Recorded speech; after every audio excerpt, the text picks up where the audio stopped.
Bom, acho que não tem problema começar um pouco mais cedo, né? E assim terminamos também um pouco mais cedo.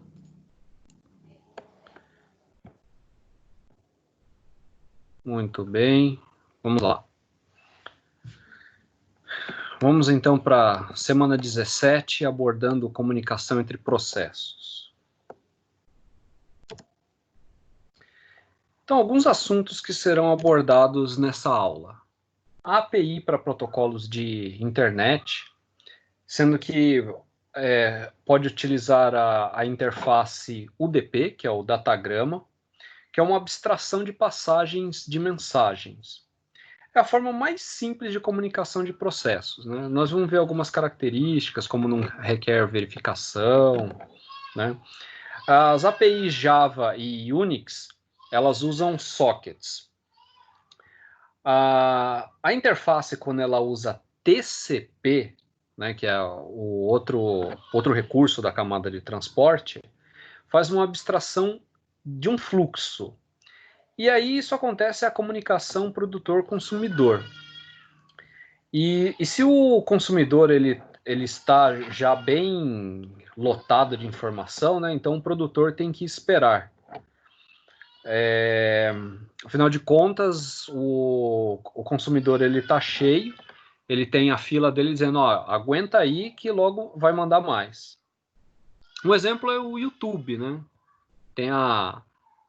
Você carrega lá o seu vídeo e aí dá para ver que uma parte já está carregada. Na representação externa de dados e empacotamento, os objetos e estruturas de dados requerem uma forma conveniente de como enviar mensagens, levando em consideração o fato de que diferentes computadores eles podem utilizar diferentes representações para tipos simples de dados. Ou seja, nem todo computador tem o mesmo mecanismo de interpretação. A comunicação por multicast, né, de difusão seletiva, é uma abordagem de como um processo envia mensagens para os membros do grupo de processo. Então, só para lembrar, né, temos o broadcast que envia para todo mundo da rede. E o multicast, que existe um grupo em que as mensagens elas são enviadas apenas para esse grupo, né? Ou seja, uma parte do todo. A virtualização de redes, né, redes de sobreposição, que basicamente é colocar uma rede em cima de uma rede existente. Tá? Nós já vamos ver melhor isso. E também um estudo de caso, o MPI, que é uma interface de passagens de mensagem, que é desenvolvido pela comunidade de computação de alto desempenho.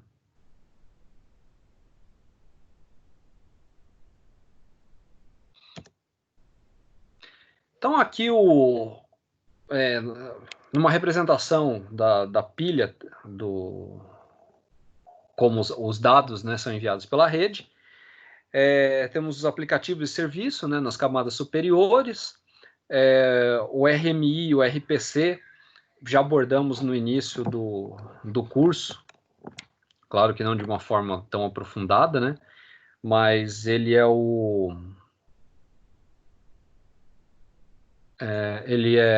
opa,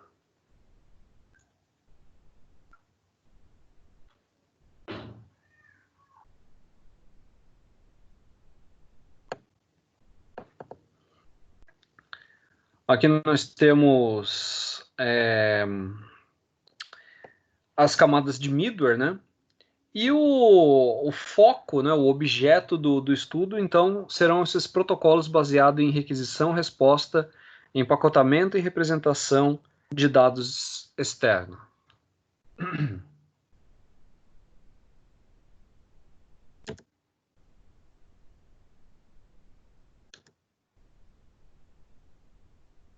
API para protocolos de internet. As características de comunicação entre processo, elas envolvem as duas operações, o send e o receive. É óbvio que para se comunicarem, um tem que enviar, né, executa a operação de send, e o outro receber a comunicação de receive. E nós temos a comunicação síncrona e assíncrona. Os processos origem, ou seja, de quem origina, né, pode ser o cliente, eles adicionam as mensagens nas filas remotas e os processos destinos removem as mensagens das redes locais. Então, quem está solicitando algum serviço remoto vai enfileirando, ó, preciso disso, disso, disso. Lá na ponta, quem atende vai retirando, ó, já fiz, já fiz, já fiz.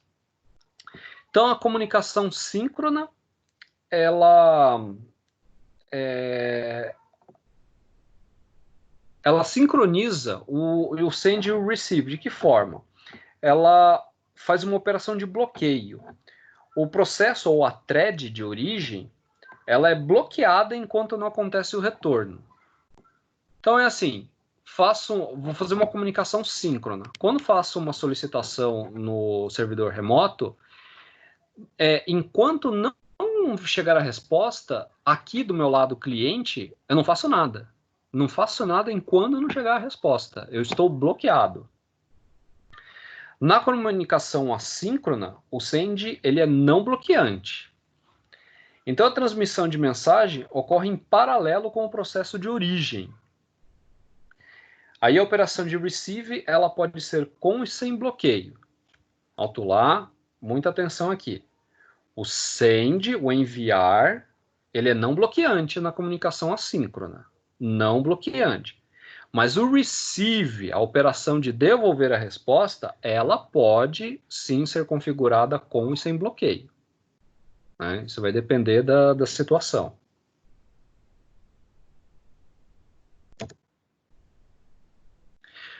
Nos destinos de mensagem, né, nós precisamos de duas informações, o endereço IP e a porta local. Né? Dessa forma, identificamos, né, para onde está sendo enviada a informação. Então, os processos eles podem usar várias portas para receber mensagens. Então, aqui nós temos uma ilustração de um cliente, aqui à esquerda, né, envia uma mensagem, para essa mensagem chegar do outro lado, o servidor ele tem um socket em português, né, em que é uma porta de comunicação para receber as mensagens e dar início ao processamento. Então não adianta só o IP, porque quando chegar lá na máquina, fala, tá, qual de todos os serviços que estão em execução deve ser enviado? Então, o cliente ele usa um endereço IP fixo.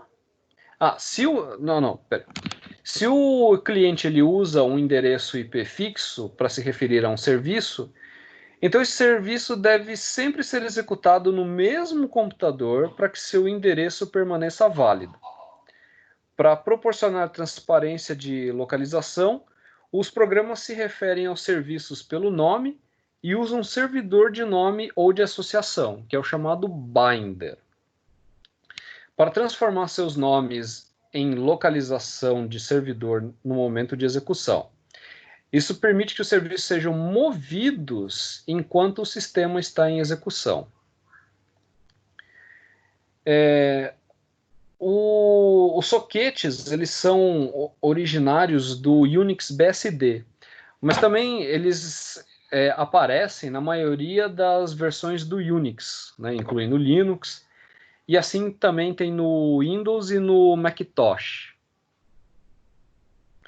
Cada computador ele tem disponíveis 2 elevado a 16 portas, né? Então isso dá uns 65.500 e alguma coisa.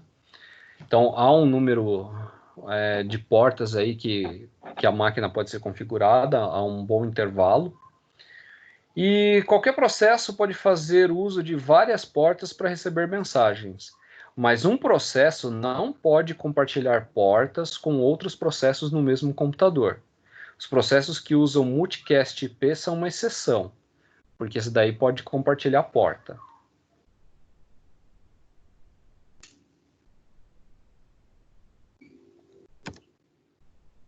Comunicação por datagrama UDP. Como eu já tinha adiantado, né?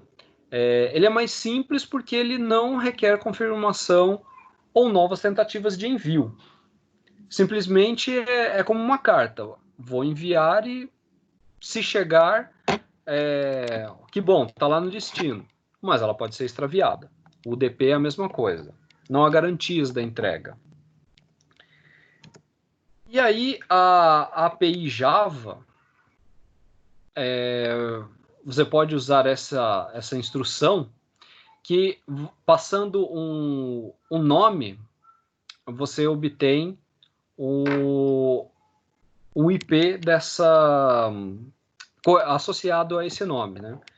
Caso aconteça um erro, acontece uma exceção no roast exception e existem problemas relacionados com send e receive quando uso o datagrama UDP.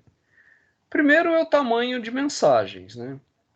É permitido no máximo 2 a 16 bytes, que isso dá uns 64 kilobytes. Isso incluindo o cabeçalho e a área de dados, ou seja, o pacote inteiro. E o próprio ambiente limita a 8 kilobytes. Se for maior, é preciso fragmentar em tamanhos múltiplos desse tamanho, de 8 kilobytes. Quanto aos bloqueios, normalmente os sockets fornecem operações sends não bloqueantes e receive bloqueante para comunicação por datagrama. Um receive não bloqueante é uma opção possível em algumas implementações. O método receive bloqueia a execução do processo até que um datagrama seja recebido, a não ser que um tempo de espera limite tenha sido fornecido ao socket. E o timeout, né? Que é um gancho desse do bloqueio. Se você configurou o bloqueio com tempo limite, né? Então vamos falar do timeout. A recepção bloqueante, ela é conveniente para o uso de um servidor que esteja esperando para receber requisições de seus clientes. Mas, em algumas situações, não é adequado que um processo espere para sempre para receber alguma coisa. Se o processo remetente ele pode falhar ou a mensagem pode ter sido perdida. Lembrando da aula que tinha a eleição do coordenador. Quando os processos não recebiam uma mensagem, né, duas situações podiam estar acontecendo. Ou o processo coordenador morreu, ou a rede está tão congestionada que a mensagem não está vindo. Então aqui é a mesma coisa. Se está acontecendo aqui algum problema, então ou deu algum problema no processo, ou a rede está congestionada. Então, para atender esses requisitos, tem os limites temporais, que é o timeout, que eles podem ser configurados nesses sockets, né? Não tem receita de bolo que diz qual que é o timeout apropriado. É bom que seja grande, em comparação com o tempo exigido para transmitir uma mensagem, né? Tem que dar uma garantia, ó, essa mensagem deve levar tanto tempo para chegar lá, coloque um tempo um pouco maior que esse tempo estimado, né, para garantir, ó, deve ter dado tempo de ter chegado no destino.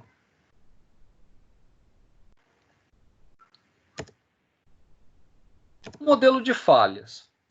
Então, nós temos duas características, né? Desculpe. Que é a integridade e validade. A integridade exige que as mensagens não devam estar corrompidas nem duplicadas. Então, é preciso fazer uma validação contra as falhas UDP. Então, por exemplo, pode ser feita um checksum, né, que é um algoritmo para verificar se bate, né, a numeração no momento da origem e no momento lá do destino, quando eu estiver fazendo uma operação. Deixa eu ver se chegou íntegro aqui. E aí, caso aconteça problemas, então as mensagens são descartadas. Em quais condições? Bom, pode acontecer falha por omissão, então, por algum motivo, não há espaço suficiente no buffer, um problema de ordenamento também, pode acontecer da sequência ter vindo diferente. Ou seja, você espera que a mesma sequência que os pacotes foram enviados é a mesma sequência que serão recebidos. Quando isso não acontece, pode acusar no UDP que aconteceu uma falha.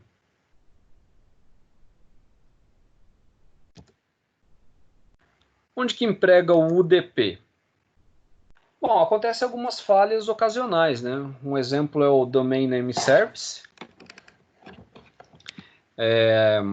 que é o sistema de consulta, né, para fazer a associação entre um nome e um IP.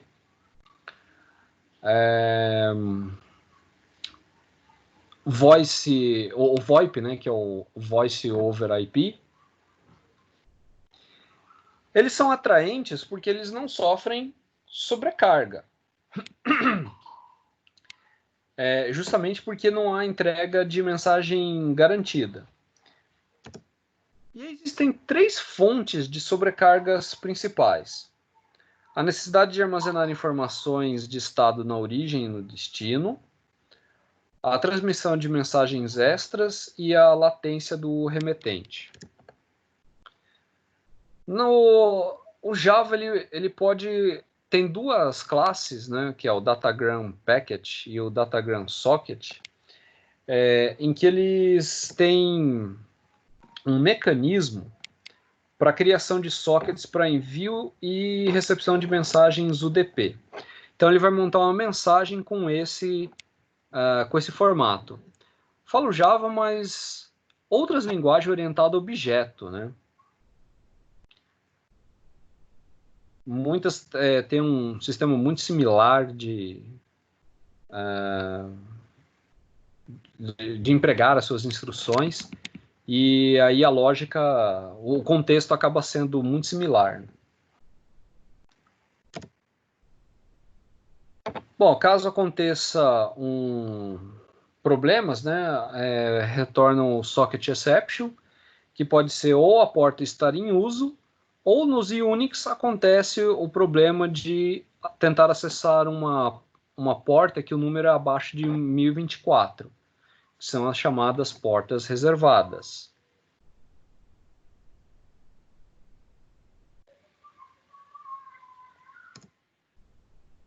A comunicação por fluxo TCP.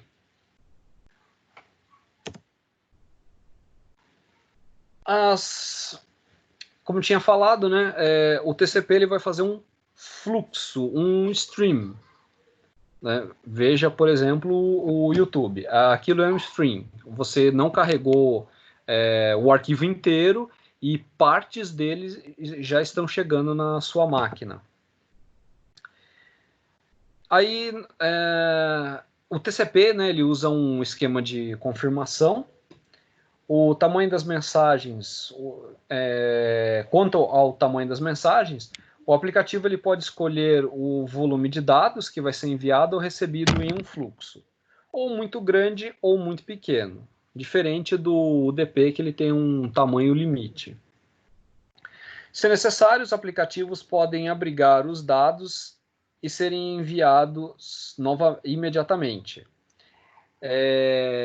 Sobre esse envio imediatamente, aí eu tenho que contar um detalhe do cabeçalho TCP. Quando as mensagens elas são montadas, né, então assim, lá na origem a informação ela não vai inteiro, né, não dá para transmitir um MP3 inteiro, um filme inteiro. Ele é fragmentado na origem, vários pacotes são enviados e remontados lá no destino. Aí existe uma técnica que, para otimizar o envio, ele fala assim, vamos procurar não subutilizar a rede. Vamos montar um pacote do tamanho se não me engano é MTU, a sigla, né? Que é o tamanho do pacote que vai entrar na rede. pode ver que no modem, né, nas configurações, tem lá o MTU, significa que são pacotes desse tamanho que estão chegando na sua rede. É claro que nem todas as redes são iguais, né? O roteador ele tem lá as instruções para dizer o tamanho que vai ser fragmentada a informação, o payload, né? E aí ele fala, ó, vamos encher o pacote e aí envia pela rede. Mas existem situações em que pode vir uma flag, né? Ou seja, vem carimbada uma informação URG, que é de urgente. Então, nesse caso, ele não espera encher o pacote inteiro, e aí, assim que essa flag ela é anunciada, então a informação ela já é enviada pela rede. Sobre as mensagens perdidas, o protocolo TCP usa um esquema de confirmação. E aí o destinatário confirma para o remetente, ó, chegou. O remetente ele deve responder dentro de um tempo limite. Então, assim, quem enviou a informação está esperando a confirmação lá de quem solicitou. Se não chegar dentro de um determinado tempo, quem está enviando a informação pensa, bom, não chegou a confirmação, deve ser então que a informação se perdeu. O que ele vai fazer? Ele vai retransmitir essa informação. Existe um assunto no campo de redes, né, chamado janela deslizante. Esse é um assunto para entender melhor como é que funciona essa história de, ó, eu quero preencher todo o tamanho do MTU para enviar pela rede. A duplicação e ordenamento de mensagens. Os identificadores de mensagens são associados a cada datagrama IP, o que permite ao destinatário detectar e rejeitar duplicatas ou reordenar mensagens que chegam fora da ordem de emissão.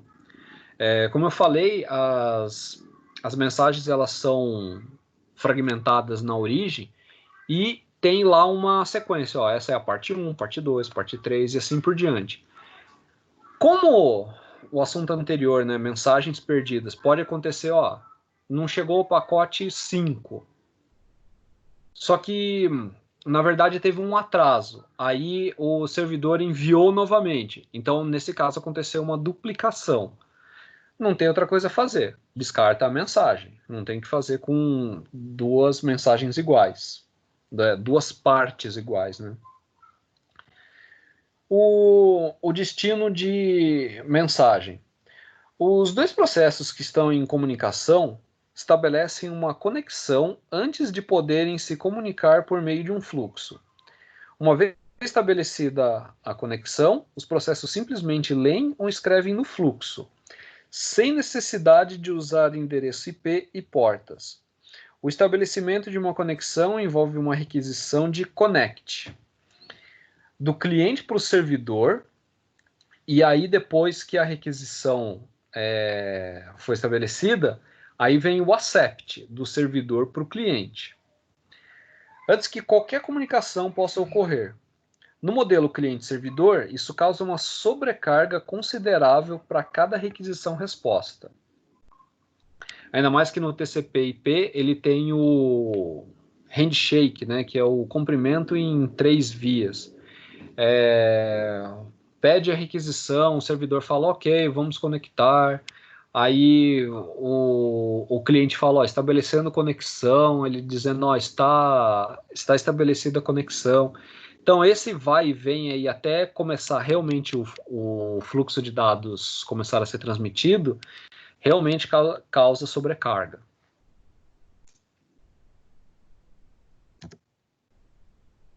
Bom, assim como o DP, também tem problemas relacionados à comunicação por fluxo. A correspondência de item de dados. Dois processos que estejam se comunicando, eles precisam concordar quanto ao conteúdo dos dados transmitidos por um fluxo. Por exemplo, se um processo escreve, envia um valor int do fluxo e em seguida um double, o outro lado tem que ler um int e depois um double.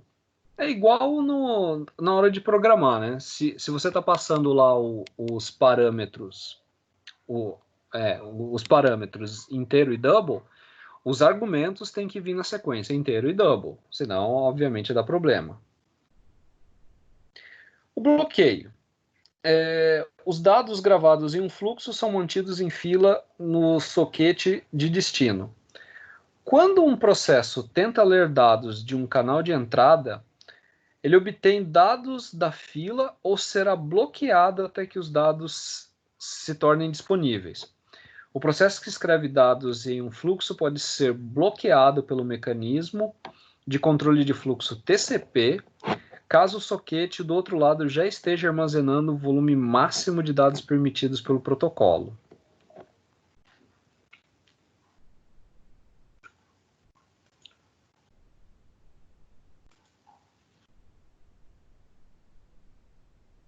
Bem-vindo, Diego!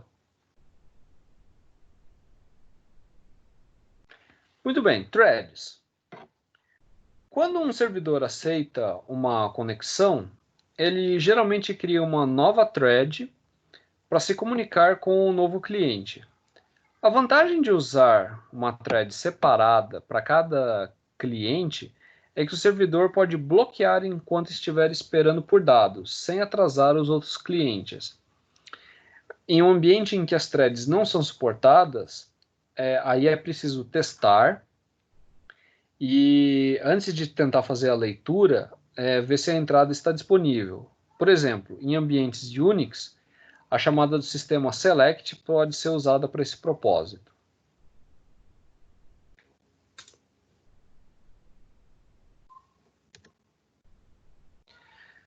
Assim como no UDP, também tem falhas, né, no protocolo TCP. Então, as somas de verificação, elas são usadas para detectar e rejeitar os pacotes corrompidos. E também para detectar e rejeitar pacotes duplicados, né? Como tinha falado, se o número na sequência ele não enviou o pacote 5, porque a resposta levou mais tempo do que era esperado, então vai retransmitir. No final acabou chegando duas partes 5, está duplicado, então descarta esse pacote. Agora, se essas perdas elas ultrapassam um limite, então a rede que está conectando esses dois processos, ou então, né, se a rede que conecta esses dois processos elas for rompida, aí depois de um tempo declara que a conexão está desfeita.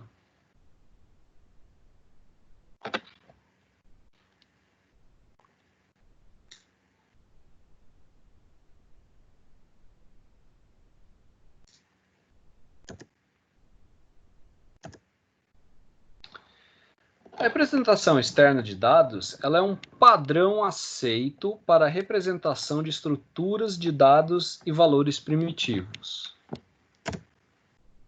Aí nós temos o empacotamento, do inglês marshalling.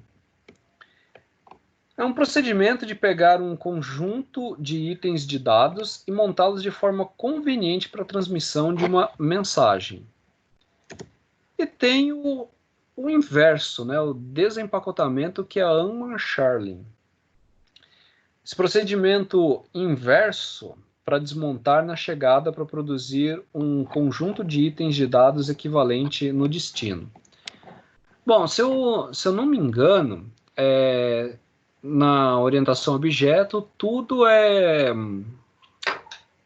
descendente da classe Object. E logo abaixo da classe Object tem o marshalling. Então ali realmente tem um componente bastante relevante na hora de representar as informações, de estruturá-las. Então, o empacotamento consiste na transformação de itens de dados estruturados e valores primitivos em uma representação externa de dados.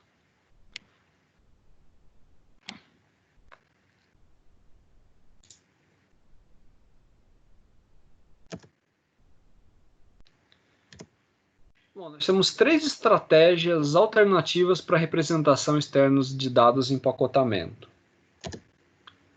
Representação comum de dados do Corba, né? Ela é relacionada a uma representação externa dos tipos estruturados e primitivos que podem ser passados como argumentos e resultados na invocação do método remote, dos métodos remotos do Corba. O XML, que originalmente destinava-se a documentos contendo dados estruturados autodescritivos, né? Por exemplo, documento web. Só que agora também é usada para representar dados enviados em mensagens trocadas por clientes e servidores em serviços web.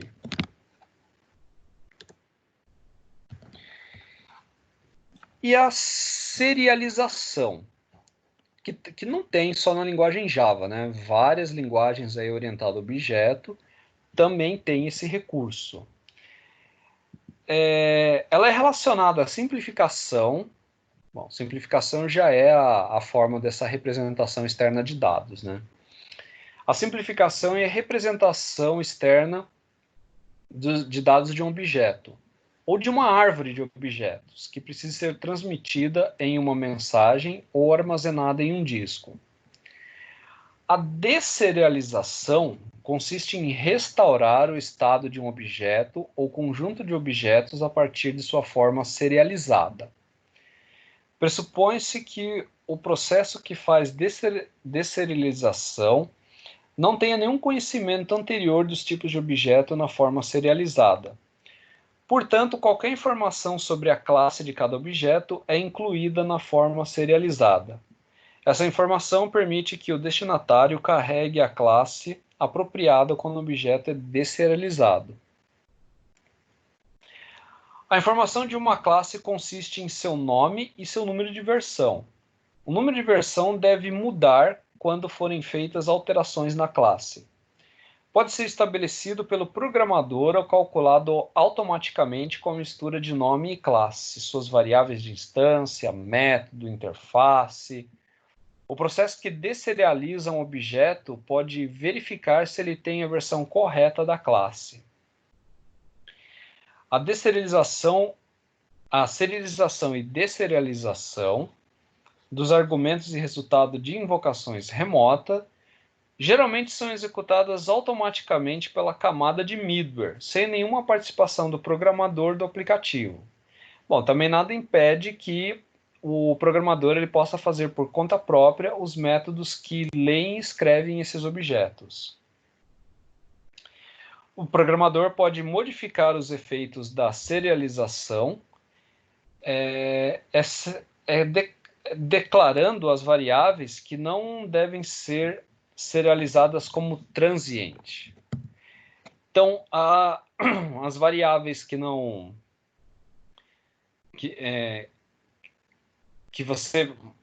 para você marcar as variáveis que não serão serializadas, então você decora com transiente. E aí nós temos o JSON. Já que estamos falando de XML também, né? É uma estratégia de representação de dados externos. Ela é mais leve para representação de dados se comparada com XML. Uma coisa que eu esqueci de comentar na serialização, né, é essa parte que eu falei de certos objetos, você precisa incluir também a classe, e isso pode ser feito automaticamente. Isso vai entrar, vai fazer um link com reflection, tá? Muitas linguagens orientação objeto têm esse recurso. Tá ele aqui, ó, reflexão. E eu ter colocado em inglês, né? Reflection. O que é a reflexão? É a capacidade de fazer perguntas sobre as propriedades de uma classe, como os nomes, os tipos da classe e os tipos de suas variáveis de instância e métodos. Isso permite também que as classes sejam criadas a partir de seus nomes e que seja criado por uma determinada classe, um construtor com argumentos de determinados tipos de dados. A reflexão torna possível fazer serialização e desserialização de forma completamente genérica.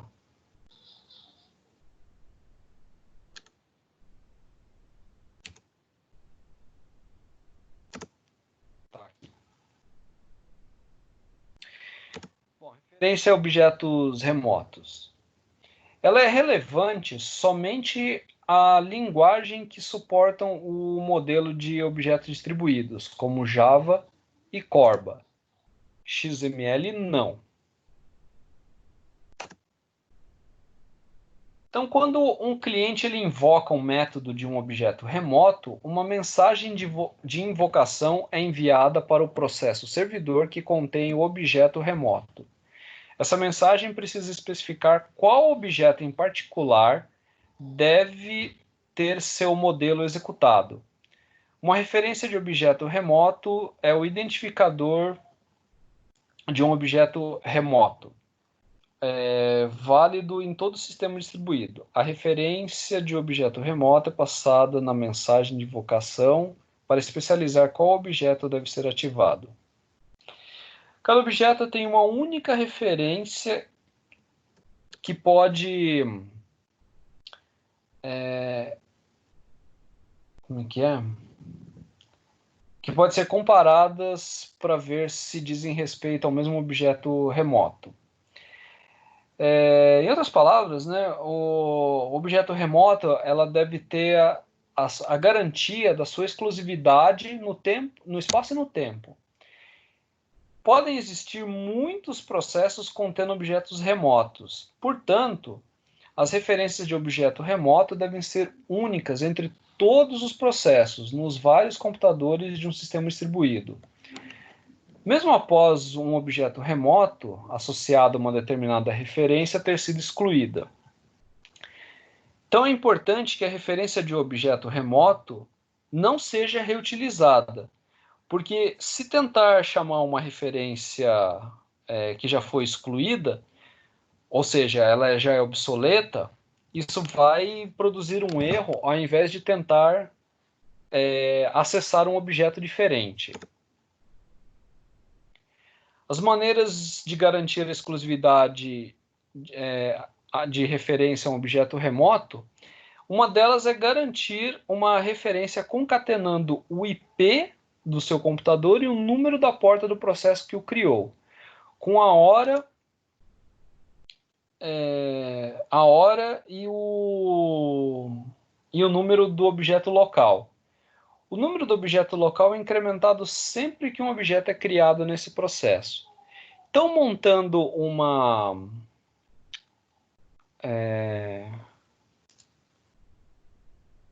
montando essa estrutura, né, de referência de um objeto remoto, juntos o número da porta e da hora produzem um identificador que vai ser exclusivo nesse computador. Então, nessa estratégia, as referências de objeto remoto podem ser representadas com esse formato dessa figura.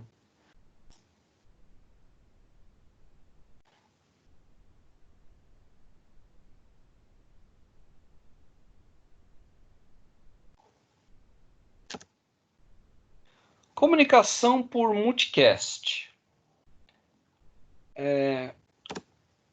A troca de mensagem aos pares não é um melhor modelo de comunicação para um processo com um grupo de outros processos.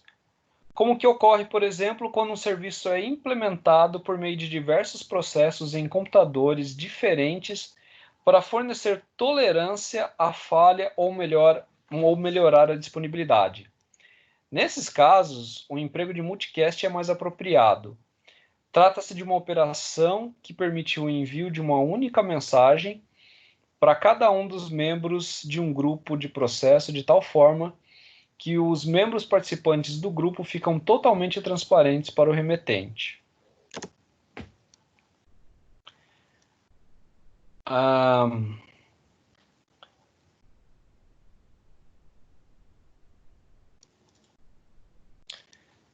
Temos aqui a tolerância à falha baseada em serviços replicados.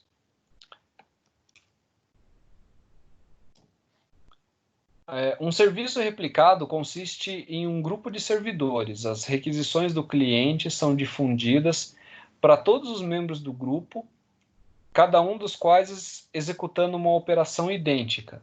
Mesmo quando alguns dos membros falham, os clientes ainda podem ser atendidos. A localização de servidores descoberta na interligação em rede espontânea. As mensagens multicast podem ser usadas por servidores e clientes para localizar os serviços de descoberta disponíveis para registrar suas interfaces ou para pesquisar as interfaces de outros serviços no sistema distribuído. O melhor desempenho através da replicação de dados. Os dados são replicados para aumentar o desempenho do serviço. Em alguns casos, as réplicas são postas nos computadores dos usuários. Sempre que os dados mudam, um novo valor é enviado por multicast quando os processos que gerenciam as réplicas. E propagação de notificações de evento. O multicast para um grupo pode ser usado para notificar os processos de quando algo acontece. Por exemplo, no Facebook, quando alguém muda seu status, todos os seus amigos recebem notificações. Desse mesmo modo, os protocolos podem os protocolos de publicar e assinar podem fazer uso de multicast de grupo para disseminar eventos para os assinantes.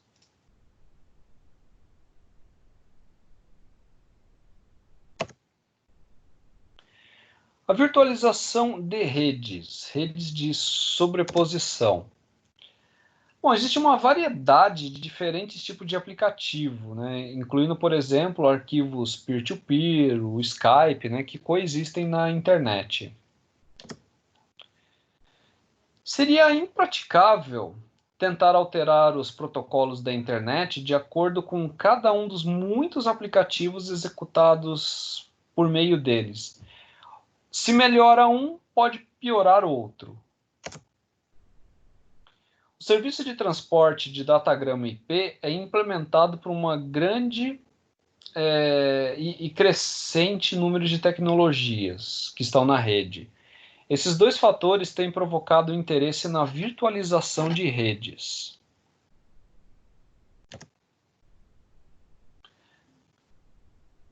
A virtualização de redes ocupa-se da construção de muitas redes virtuais diferentes sobre uma rede já existente, como a internet. Cada rede virtual pode ser projetada para suportar um aplicativo distribuído em particular. Por exemplo, a rede virtual poderia suportar streaming de multimídia como o iPlayer da BBC, Boxy TV ou Hulu, e coexistir em uma outra que suportasse um game online para vários jogadores, ambas funcionando na mesma rede subjacente. Então, rede de sobreposição é isso, né? O serviço já existe, mas aí é oferecido também de uma forma diferente, como, por exemplo, adicionando outros recursos. No exemplo que eu citei, pode ter, por exemplo, streaming de música com jogos online.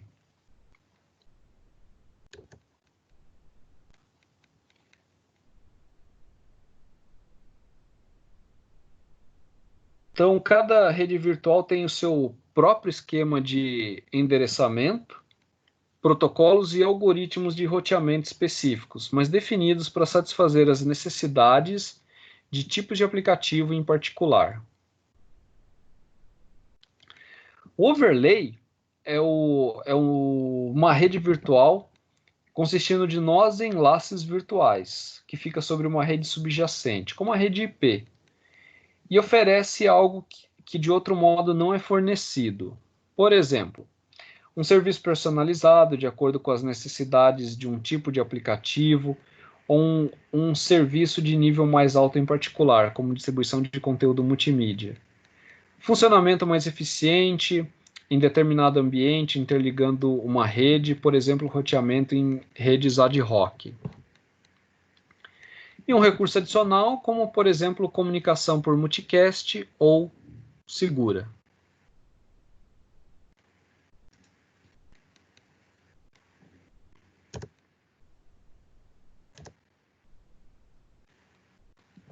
Aqui um quadro resumo, né, que foi feito com o seguinte, só para entender essa de, ó, já existe a rede e vamos colocar um outro serviço em cima. Por exemplo, aqui, ó, redes de distribuição de conteúdo. Aqui. Sobreposições que incluem diversas estratégias de replicação, uso de cache e posicionamento para fornecer desempenho aprimorado em termos de entrega de conteúdo para usuários web, usados para aceleração na web e para oferecer desempenho em tempo real exigidos por fluxo de vídeo. Então aqui, ó, nós vimos nas aulas anteriores replicação. Então aqui o que ele está propondo é fazer uma rede com essas melhorias. Então assim, já é em cima de algo que já existe. Sobrepor, né? Em cima de algo que já existe.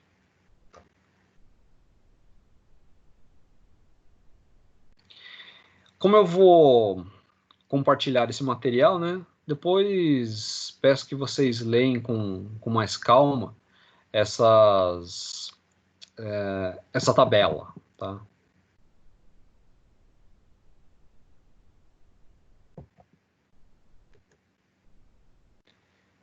Então, por exemplo, o Skype. Tá aí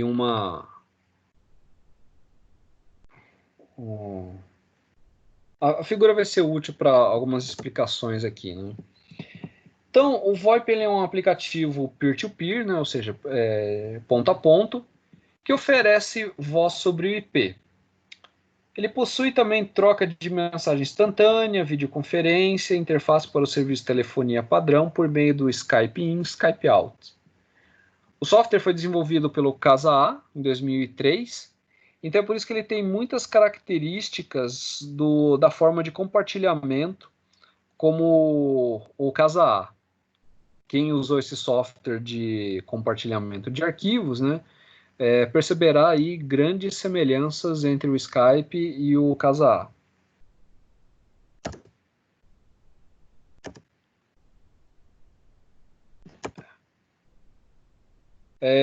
O Skype é uma rede virtual no sentido que estabelece conexões entre pessoas, assinantes do Skype, concorrentes ativos. Nenhum IP ou porta é necessário para estabelecer uma chamada. A arquitetura de rede virtual que dá suporte ao Skype não é amplamente publicada, mas os pesquisadores estudaram o Skype usando diversos métodos, incluindo análise de tráfego, sendo que agora seus princípios são de domínio público.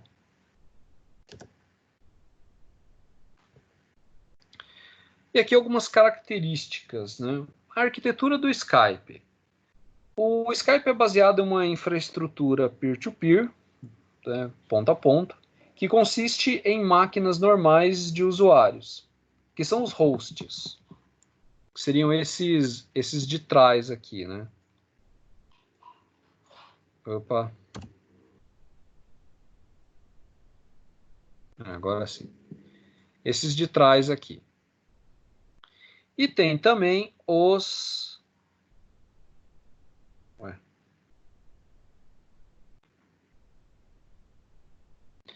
E tem também os supernós. Que são hosts... Os supernós, eles são hosts com mais recursos para cumprir algumas funções avançadas, né? Os supernós, eles são selecionados de acordo com a demanda, com base em diversos critérios, incluindo a largura de banda disponível, acessibilidade. Uma característica importante, né, é que a máquina ela deve ter um endereço IP global, ou seja, aquele IP verdadeiro, né, IP quente. e não estar oculto através de um roteador com NAT. Então, não é como em grandes empresas, né, em que ou mesmo a domicílio, o seu modem tem um IP verdadeiro, mas todas as máquinas dentro da sua residência têm um IP que funciona por NAT.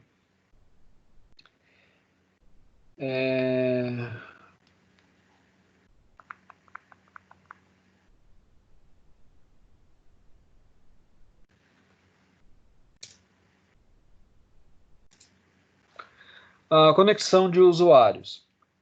Os usuários do Skype eles são autenticados por meio de um servidor de login conhecido. Eles entram em contato com o SuperNOS selecionado. Para isso, cada cliente mantém um cache de identidades de SuperNOS, que é composto de IP e número da porta. No primeiro login, esse cache ele é preenchido com endereços de cerca de 7 SuperNOS, e com o passar do tempo, o cliente constrói e mantém um conjunto muito maior, talvez várias centenas. A busca de usuários. O principal objetivo do SuperNOS é fazer a pesquisa eficiente de índices globais de usuários, os quais são distribuídos pelo SuperNOS. A pesquisa é orquestrada pelo SuperNOS escolhido do cliente e envolve expandir a busca para outros SuperNOS até que o usuário seja encontrado. Em média, 8 SuperNOS são conectados. Uma busca de usuário normalmente leva de 3 a 4 segundos para hosts que têm um IP global, e um pouco mais de 5 a 6 segundos se estiver atrás de um roteador com NAT habilitado.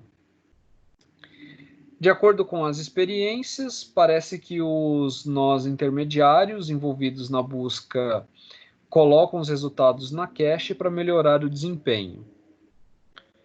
E a conexão de voz.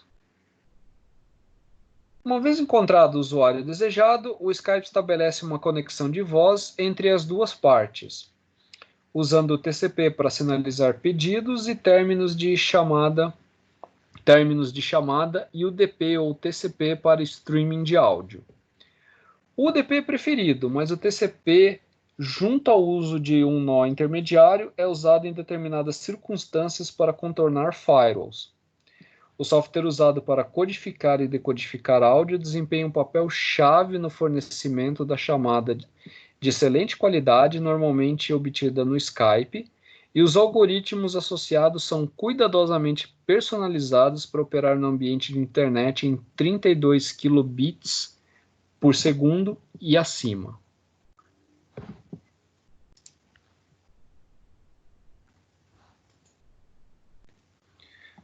Último assunto, que é o estudo de caso MPI. De novo, vamos falar da variante síncrona de passagem de mensagem, que é conseguida com o bloqueio de chamadas de send e receive, enquanto a variante assíncrona exige a forma de um send sem bloqueio. O resultado final é um paradigma de programação distribuída, leve, eficiente e mínima. Esse padrão apareceu pela primeira vez em 94 no MPI Forum, com uma reação contra uma ampla variedade de estratégias patenteadas que estavam sendo usadas para passagens de mensagem nesse setor. O padrão também teve uma forte influência na área de grades computacionais, o GRID. Os aplicativos que usam interface MPI por intermédio de uma biblioteca de passagem de mensagens, disponível para diversos sistemas operacionais e linguagem de programação, como C++ e Fortran.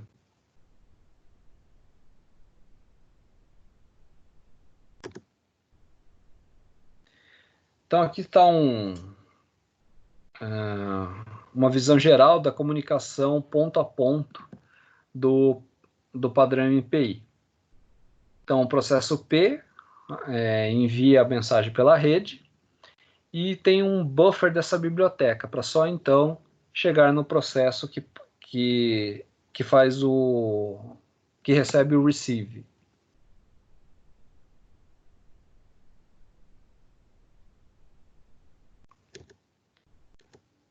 Como aqui existem várias chamadas, né? Basta utilizar o recurso de acordo com a sua necessidade. Então aqui tem uma tabela de acordo com as operações send, descrevendo como elas funcionam com e sem bloqueio. E isso também deixo para que vocês vejam num outro momento, né? Vou disponibilizar esse material. Então essa figura mostra a complexidade da biblioteca, oferecendo mais escolhas e controle e realmente separando a semântica da passagem de mensagem síncrona e assíncrona e com bloqueio sem bloqueio. O segredo para entender esse conjunto de operações é compreender que bloqueio é interpretado como bloqueio até que seja seguro retornar, no sentido de que os dados do aplicativo foram copiados no ambiente MPI e assim estão em trânsito ou foram entregues. Portanto, o buffer do aplicativo pode ser reutilizado, por exemplo, na próxima operação send. Isso possibilita várias interpretações do que significa ser seguro para retornar.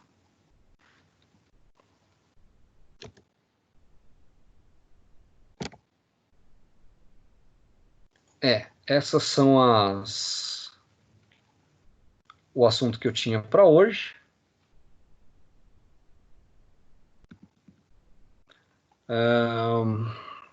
Semana que vem já é dia 15, né? E aí quero que fiquem atentos com o nosso calendário, que nós estamos mantendo rigorosamente o seu cumprimento. Então nós vamos ter as atividades na próxima semana, tá? Acredito que é a última atividade do semestre. Não sei, estou chegando agora, né, na Anhanguera. Não conheço ainda como funciona o semestre inteiro, mas pelo que eu entendi do calendário, é a última atividade. Então, quem tem a pontuação, provavelmente já está dispensado, né? Aprovado. Só já está de férias, né? Mas é isso, vai ser bem tranquilo. Semana que vem, então, pelo que eu vi das instruções, vai ser igual à primeira atividade. Ela fica 24 horas no ar. Então, no dia 15, meia-noite, ela já estará disponível. Vocês terão o dia inteiro para resolver, tá? Qualquer dúvida, podem mandar e-mail, fico à disposição. E tá aí o conteúdo de hoje, então. Muito obrigado, pessoal. Uma boa noite a todos.